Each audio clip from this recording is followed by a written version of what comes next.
Škoda Octavia Scout, rok výroby 2021, respektive 2022, protože to je konec měsíce prosinec. Na to má 180 000 a aktuálně je stále v provozu, takže kilometry přibývají. Teď poslední servis na tom byl dělaný někdy před 3000 přímo v originál koncernovém servisu, což je všechno zapsané v elektronické knížce. Jsou tam vepředu komplet nový brzdové destičky.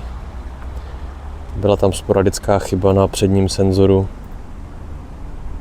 parkovacím, takže ten byl taky měněný. Auto má krásný interiér. Jezdilo se s tím hlavně na dálnici, takže sedačky neprosezený, vypadá jak nový. Volant taky neošahaný. Jezdilo se s tím hlavně na dálnici, takže ty kilometry na tom prakticky nejsou vidět.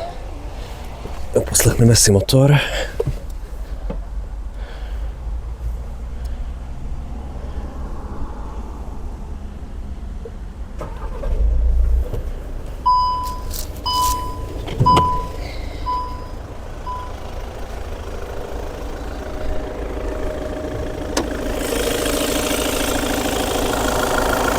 Mám tady mikrofon, tak to dám trošku blíž, ještě slyšet líp motor.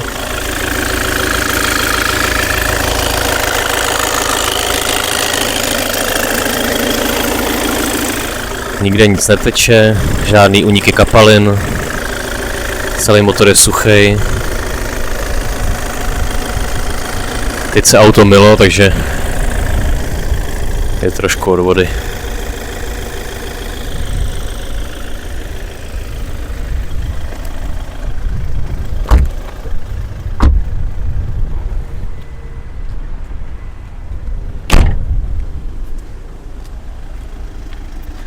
Interiér vzadu absolutně nový, protože vzadu se vůbec nejezdilo.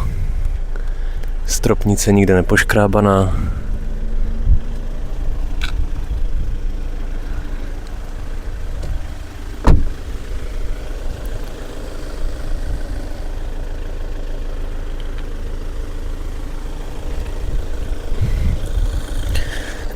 Žádný chyby neukazuje. Stav vozidla. Aha, pozor, jedno hlášení. Tak to je jenom otevřená přední kapota.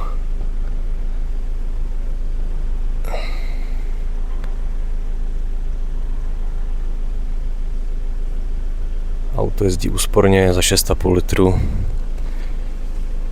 Sekvenční řazení pod volantem.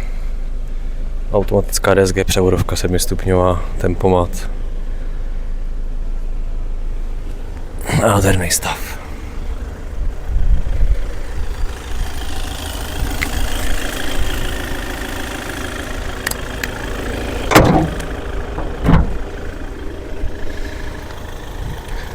Zkusím zabrat něco málo na podvozku. Spodek je nádherně neorezlej, neorvaný. Nikde žádný úniky kapalin. Brzdy v pěkném stavu. Teď teda jak se to umylo, tak je to trošku orezlý, ale jinak jsou jak nový. Zadní taky komplet v pořádku.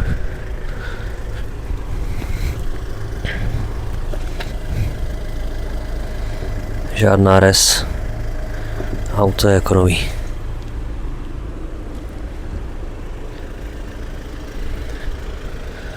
Má to komplet LED Matrix svícení.